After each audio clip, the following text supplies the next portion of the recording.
Hello everyone, my name is Lauren Engelbrecht and I'll be giving my presentation on what is known as Alaska's last frontier. Personally, I would say Alaska is one of the most beautiful places in the United States.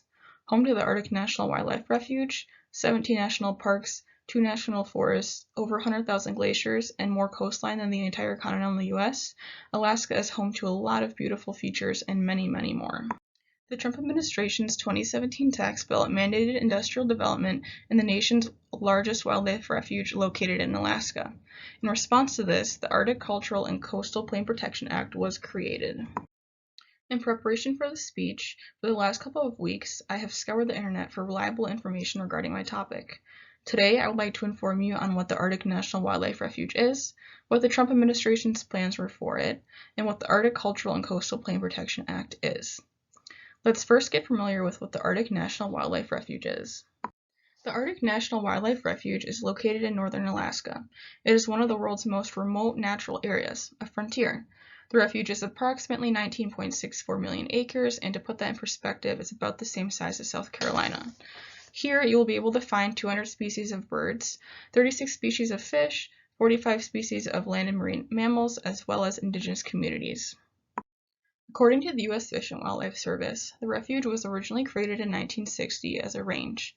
Then, in 1980, under the Alaska National Interest Lands Conservation Act, it was redesignated as a refuge. Four purposes were created, and those are to conserve fish and wildlife populations and habitats and their natural diversity, to fulfill the International Fish and Wildlife Treaty obligations of the United States, to provide the opportunity for continued subsistence uses by local residents, and to ensure water quality and necessary water quantity within the refuge. Now that we are familiar with what the Arctic National Wildlife Refuge is, we can now explore some recent proposed changes to the land. In 2017, the Trump administration released their tax bill, which mandated industrial development within the refuge. More specifically, this legislation would open up the coastal plain, which is about 1.6 million acres, to oil drilling. An article written by James Campbell for the Sun Sentinel in 2015 regarding oil drilling in Alaska's coastal plain included that the U.S. Geological Survey states with 95% certainty that there is at least 4 billion barrels oil under the coastal plain. Some others claim that there is up to 16 billion barrels of oil. To understand this a little bit better, 4 billion barrels of oil is equivalent to 250,000 Olympic swimming pools.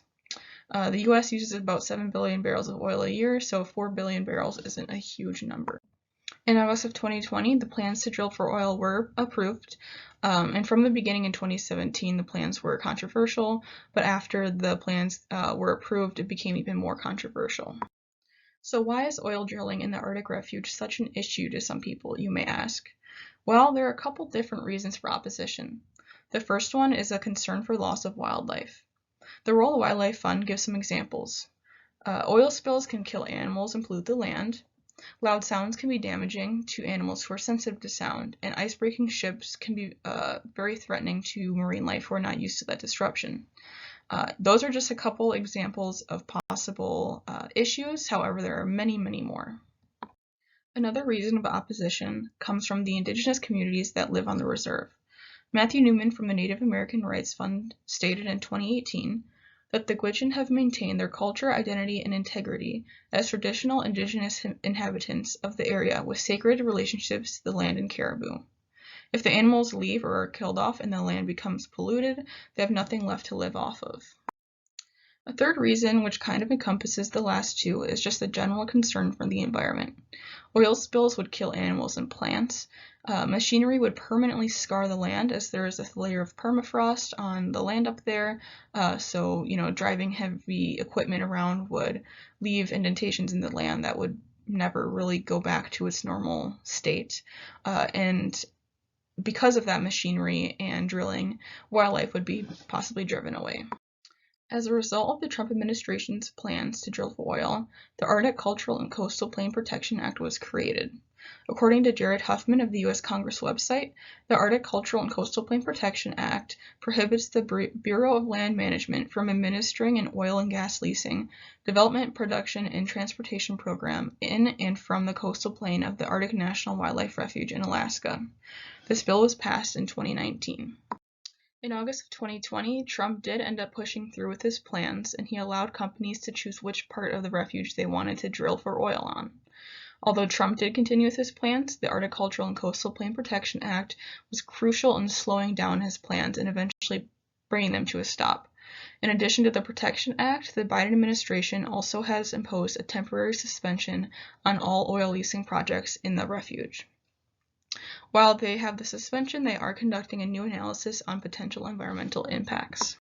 In conclusion, the Arctic Cultural and Coastal Plain Protection Act has protected the Arctic Refuge from harmful plans of development, which would have lasting detrimental effects on the wildlife, environment, and indigenous communities. It is unknown what will happen in the future, but Biden did campaign on permanently protecting the Arctic Refuge. Whether that will actually happen is still up in the air. If after the speech you are still uncertain about the whole situation, just remember, we abuse land because we regard it as a commodity belonging to us. When we see land as a community to which we belong, we may begin to use it with love and respect. Aldo Leopold. Thank you. And here's my bibliography.